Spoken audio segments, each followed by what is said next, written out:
Już 3 lata temu w strasznie niedocenionym na gali Oscarów Big Short, do dziś nie mogę przeboleć, że film ten przegrał z zaledwie poprawnym Spotlight, Adam McKay pokazał, jak te wydawałoby się nieefektowne tematy przedstawić w nowoczesny, błyskotliwy i przede wszystkim atrakcyjny sposób dla współczesnego odbiorcy. W Vice reżyser podąża tą ścieżką, oblekając w formę fabularyzowanego eseju filmowego biografię jednego z najbardziej kontrowersyjnych polityków ostatnich dekad, szarej eminencji Białego Domu, Dicka Cheneya.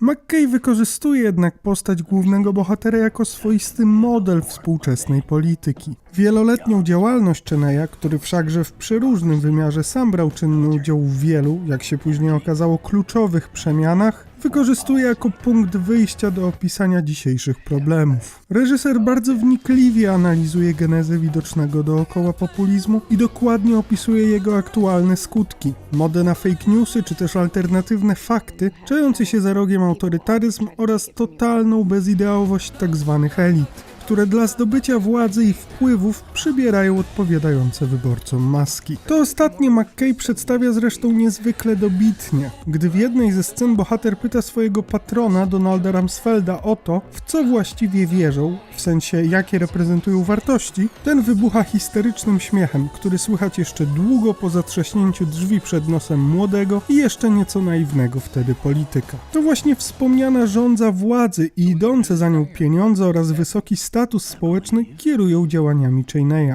Początkowo są one pobudzane u bohatera przez bardzo ambitną dziewczynę, a późniejszą żonę Lynn, która zdaje sobie sprawę, że jako kobieta nie ma szansy osiągnąć swoich celów, więc wszelkie nadzieje przerzuca na Dicka, któremu stawia sprawę jasno. Albo staniesz się kimś i będziemy żyć długo i szczęśliwie, albo znajdę na twoje miejsce kogoś innego. Charakterystyka bohaterki, jej wyrachowana inteligencja zostaje tutaj doskonale wygrana przez jak zwykle świetną, przyciągającą wzrok Amy Adams. Nie gorszy jest oczywiście również Christian Bale, skryty pod doskonałą charakteryzacją, wyciągający te drobne, niuansujące postać szczegóły, jak choćby ogromne oddanie rodzinie, które w pewnym momencie, gdy młodsza córka wyzna, że jest homoseksualna, brutalnie zakończy dotychczas nieprzerwany rozwój jego politycznej kariery. Te drobne detale odpowiednio balansują nasyconą krytykę postaci w wykonaniu samego McKaya, podbudowując wielowymiarowość postaci, sprawiając, że staje się ona rzeczywiście pełnokrwista. Z czasem jednak Cheney zaczyna się usamodzielniać. Mimo oporów żony porzuca spokój amerykańskiego snu, na który przez lata tak ciężko pracował, aby posmakować najwyższej władzy. W duecie z George'em W. Bushem startuje w wyborach prezydenckich jako kandydat na tytułowego wice. Przy tym owleka sobie wokół palca młodego Busha tak, jak przed laty robiła to z nim jego żona. Niedoświadczony republikanin, który przez lata będzie sprawował urząd prezydenta, nawet nie wie, że stał się zaledwie marionetką w rękach kierującego wszystkim z tylnego siedzenia bohatera, który dla własnych zysków i zwykłej satysfakcji z posiadania władzy rozpęta wojnę, mającą swoje reperkusje do dzisiaj.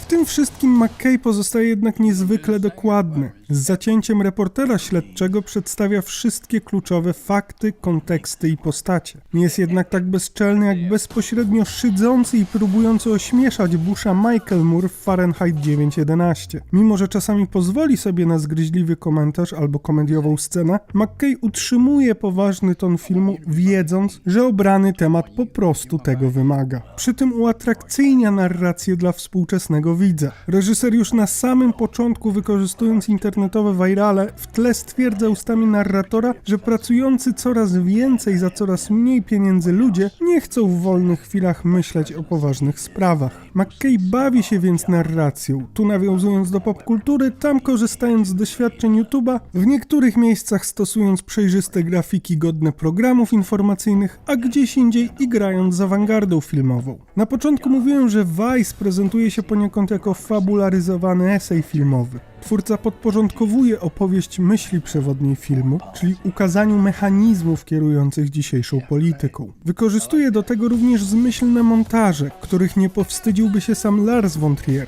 Dla przykładu, scena dyskusji Cheneya z Bushem, w której negocjują warunki jego zgody na ewentualną wiceprezydenturę, przeplatana jest ujęciami łowienia ryb przez głównego bohatera i zarzucania przez niego przynęty. Wymowne, a zarazem szalenie efektowne i efektywne. Widać Widać to zresztą również w wątku tajemniczego narratora, który z jednej strony okazuje się tą zwykłą jednostką dotkniętą przez destrukcyjne decyzje elit, a z drugiej w pewnym momencie staje się kluczową postacią w życiu samego bohatera. McKay wykorzystuje jednak bardzo umiejętnie tę zagadkę, aby zaangażować widza, ciągle z nim igrać i nieprzerwanie utrzymywać jego uwagę. Reżyser zdecydował się nawet na popularny zabieg kina superbohaterskiego, czyli scenę po napisach, w której ponownie przenosimy się do badanej pod kątem nastrojów opinii publicznej grupy kontrolnej. Wcześniej, wykorzystując ten wątek, McKay tłumaczył m.in. w jaki sposób republikanie zmienili podejście społeczeństwa do podatku od spadku, bardzo niewygodnego dla najbogatszych, po prostu zmieniając w mediach jego nazwę na podatek od śmierci, który oburzył nawet liberalnych komentatorów.